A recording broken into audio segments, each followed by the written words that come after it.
right, so today we're talking about a tough one. We are talking about if AI is ethical for photographers, and I wish I had a definitive answer for how I feel about it and where I stand on it. But I feel like AI is like everything in life where we live in a world of polarity. You can't have good without having bad. You can't have black without having white.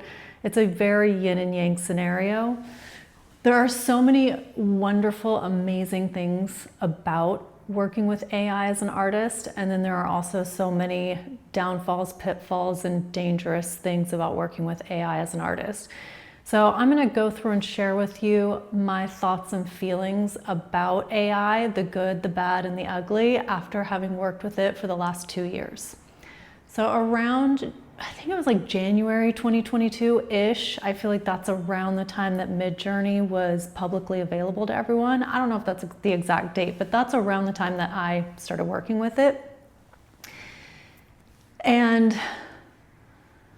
I immediately liked it, to be honest. I started working with it. I put a prompt into it. I was like, oh my gosh, this is amazing. It's terrifying. It's all the feelings. It's, you can't believe that you can put in a prompt and get an image at the quality that the image comes back to you as.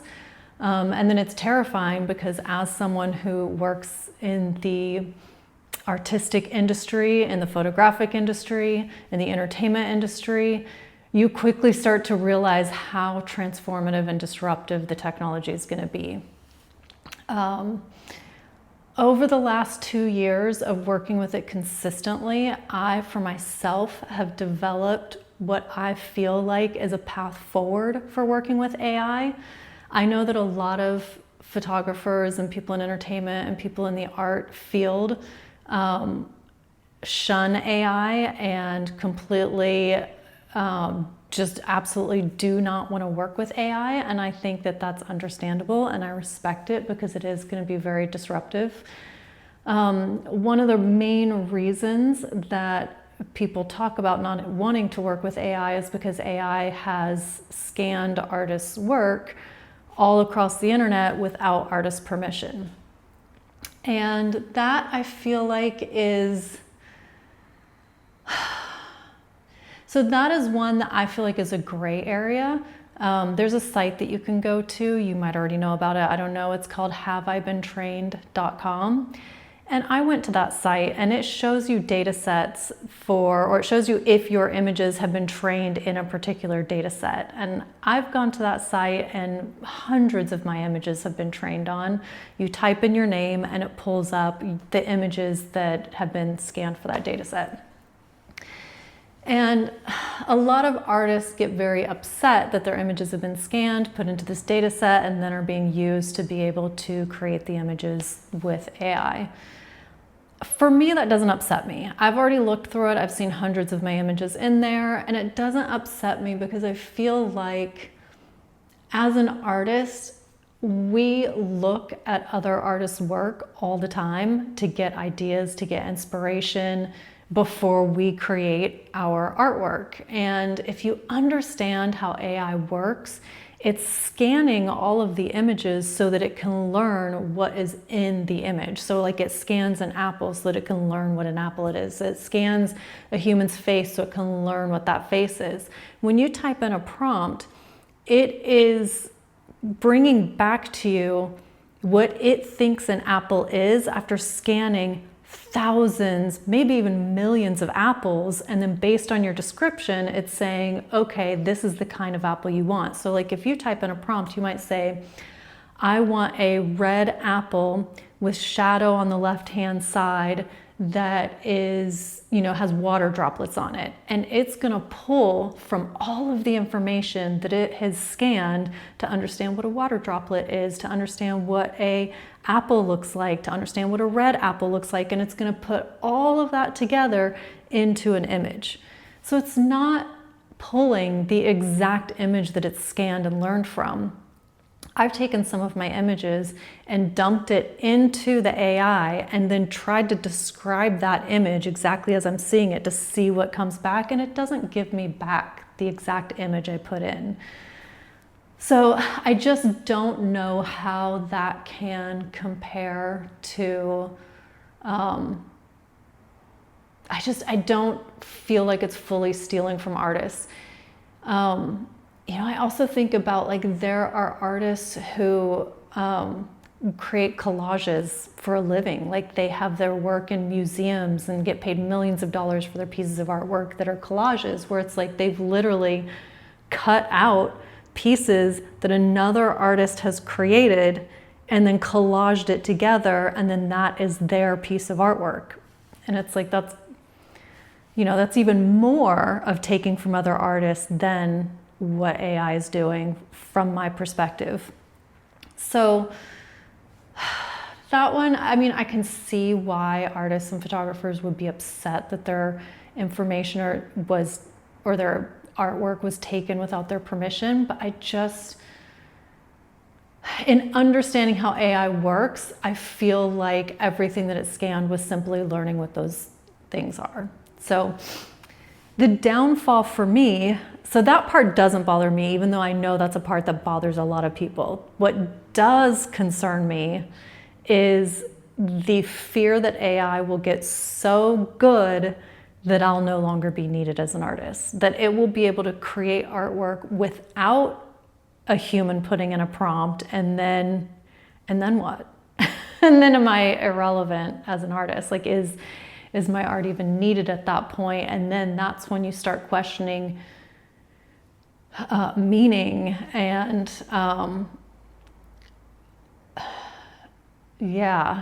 that for me is the most concerning, is down the road, will it get to that point? In trying to stay in the present moment, it's not there yet. I've been working with it for 2 years. I don't see it getting there in the near future. You still very much have to enter in prompts, tell it what to do. I have to go through 10, 15 iterations before I get one single image that I'm like, okay, that's what I was wanting it to get. And not because my prompt isn't necessarily good, but it's kind of like when you're working with art or you're doing a photography project. You don't take one single image, you go through and photograph hundreds of images and then edit it down to the ones that create the overall story. And it's kind of, in my experience working with AI, it's the same thing. You go through, you write a prompt, you see what it gives you, and then you iterate that prompt until it gives you back exactly what you had in your head. Another thing that I feel like for me is kind of the darker side of AI is that I don't think that it's ethical or something I will be doing, where you're creating images that intentionally look like a real person, and you're trying to pass that off as a real image when it is in fact an AI. Like, for example, think of somebody who's well known, like a Madonna, for example. Like, I'm not going to create with AI an image of Madonna and try and say it's Madonna, or like, it just, okay, so the way I've been moving forward with AI is, and what is working for me as like a kind of defining line, is I feel like photography for me is how I see the world. So I take images to share with the world how I see the world. I consider myself someone who captures images as opposed to creating images. So I am more of like a photojournalist than I am like an artistic photographer, in a sense. Like, when I'm photographing my series, I'm going and documenting the location or the place, or like my last video was I was documenting my neighborhood. When I photograph portraits of people, I'm wanting them to be their authentic selves so that I can capture them as kind of like a record in time of who this person authentically is. For me, when I'm working with, so basically with photography, I'm taking, here's what's in the world, I'm capturing it and documenting it and presenting it to the world as like, here's what I see in front of me, and it's like an archive of that. With AI, I feel like I have the opportunity to take what's in my head and in my heart and bring it to life. So the AI work that I've been creating is more of like, it's more of emotional work. Like, for example, I recently lost my cat Simon. He passed away about 6 or 7 months ago, and AI has been so instrumental in helping me to be able to process my grief, because I was able to take what's in my head and in my heart in the grieving process and be able to bring it into an image that I could look at and I could be like, yes, that's how I'm feeling. That's what I'm envisioning. And it helped me to be able to see it so I could then believe it. Like, here are some images from a series that I did on me envisioning what his life is like on the other side. So I created images of he's crossing over the Rainbow Bridge and gets to see our rabbit, who was our family member. And when I say we, I mean me and Simon. He was like, it was the three of us. It was me and Simon and Blue. And so when he crosses over the Rainbow Bridge, he gets to see Blue. I imagine him being welcomed in to, to heaven, to the other side, and he becomes a celestial being at that point. I imagine my dad being a celestial being who passed when I was 10, and he comes and welcomes him home. And my two grandmothers who are on the other side, and they welcome him home. And everything that he sees is so pretty that even the waterfalls are pink. And I was able to create this magnificent world that he's now able to live in, and it helped bring peace into my heart and into my mind in a way that photography never could. So for me as an artist, I feel like I have a defining line where it's that photography allows me to capture what's in front of me so that I can record it forever for memories. And AI allows me to create what does not exist in front of me and is in my mind and in my heart that I want to bring to life and into the world. So I like working with AI. It allows me to do something that I could not do with photography alone. And you could argue that some of the images that I shared with you that I created in that story, that yeah, I could composite together like 10 or 15 images and create that image. But some of them, I don't know I guess you could. Okay, I'm going to show you one other series also. So my cat passed away from chronic kidney disease, and so it was a terminal illness, so I knew that he was going to be passing. So I was experiencing anticipatory grief before he passed, for like 6 months before he passed. And in the anticipatory grief, I started to imagine, or started to really think about, like, what is reality? What is this experience that we're all having? And I do believe in God. I do believe there's a creator, but that doesn't change me wondering, like, what is this creation that he created? It's the question we all ask, like, what is this 3D physical experience we're all having? And so I was able to put in various words into AI and see what it brought back to me while I was trying to process what is this reality. Because when you have someone in your life, whether that's a mother, a child, a grandparent, a dog, or a cat who has a terminal illness, part of the anticipatory grief is having to process they're going to be on the other side. So what is this side and what is that side? What is this experience? So here are some images from that series where I was trying to really understand what is the nature of reality. And I just don't know how I would create these images without the technology that AI puts at my fingertips. I don't know how that would be possible. So yeah, my feeling is that if I stay in the present moment, I like working with AI. I think it allows me to take what's in my mind and in my heart and bring it out into the world. If I start becoming future thinking, I do have fears and concerns that I think are very valid, that AI will continue to get better and better and better and replace artists. And that's concerning. I don't want that to happen. I like it as it is now, where it's a tool that I'm able to use. It feels kind of more like an artistic collaboration than a tool, but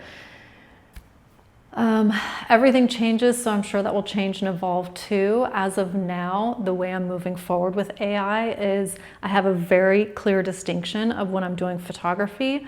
I'm documenting and capturing what is in my surroundings as an archive of the people I meet, the places I go, and the things that I see. And when I'm working with AI, I'm creating things that are in my head and in my heart that don't exist in reality, and I'm bringing them to life. So that's how I feel about it. I fully understand and respect people who are fearful of AI or don't want to work with it because they feel that their artwork was trained on without their permission. But I do think that if you understand how the technology works, those fears start to dissolve a bit because it's not recreating your exact image.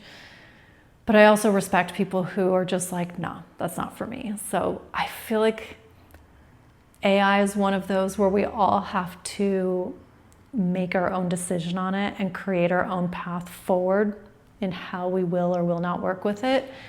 And this is how I'm choosing to move forward. And yeah, we will see what the future holds and where things go from here.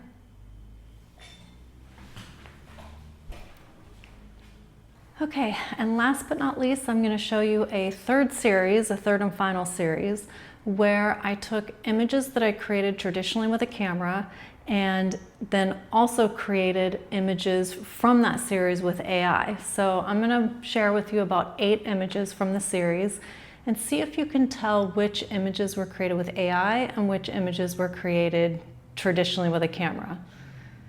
And this is what starts to get into the dark side of AI for me, the part that I fear, the part where I have concerns of becoming irrelevant. As you go through these, you might be able to tell which images were created with AI and which were created with a camera, because I let you know beforehand that some were traditional and some were AI. But had I not said anything, would you know? If you were just flipping through Instagram or you were looking at a magazine, would you be able to tell the difference? And I think this is where the concerns come in of at what point will magazines and organizations just start saying to their photo editors, like, hey, do you really need to hire a photographer, or can you just create it with AI? So this, I think, is the biggest concern for all of us. At what point are we no longer needed as artists? And that is why, for me, I'm creating a defining line of everything that is kind of more surrealism, I will create with AI, where it's something that is like a memory or something that's from my mind or my heart, I will create with AI. And then everything that is documentation, I create with photography and a traditional camera. And I feel like if we kind of, as an industry and as a culture, have that defining line, we might be okay, where it's like for example, the industries that I think will be safe, I think wedding photographers are safe because people are always going to want someone to photograph their wedding and document that event. I think that events are going to be safe. I think that doing portraiture of notable people will always be safe, because we're always going to want, as a culture and a society, to document people who are influential in our society, whether that's like scientists or politicians or actors or musicians. But I do think that there will be a large portion of work that is created with AI, and I think that's just kind of inevitable. So yeah, that for me is the dark side of AI, is the stuff that's going to be just completely replaced. So yeah, what do you think? I'm curious what your thoughts are on AI. I think this is like something that we're all going through together, and our opinions about it are formulating as time goes on. And I'm sure that my views on it will evolve as the technology evolves. So yeah. Bye.